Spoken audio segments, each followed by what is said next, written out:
Здравейте! Отново сме в планината, в Рила, на едно невероятно място, нарича се Кирилова поляна. Искам да ви покажа животоспасяващи асани за тазобедрени стави, коленни стави, глезени.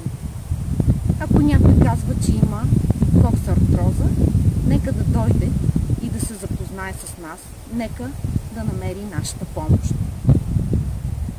Заставаме в колянна опора,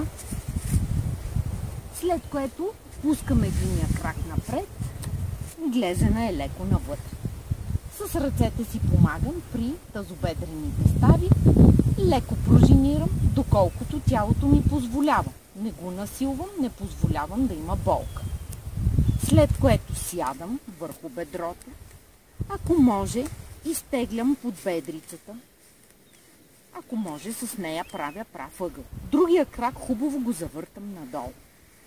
Поставям ръцете една върху друга или юмрук върху юмрук. Отпускам тялото върху бедрото. Хубаво масажирам цялата тазобедрена става. Бедрото.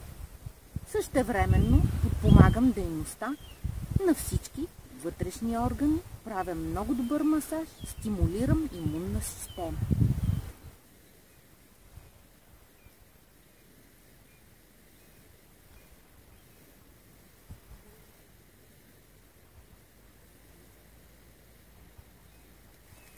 Опитайте да задържите положението 4, 5, 6 вдишвания и издишвания. Аз ви го показах в рамките на 2-3 вдишвания и издишвания.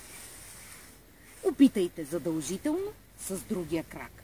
Ако сте активен спортист и правите тежки натоварвания, задължително правете тази асана. Хари Ом!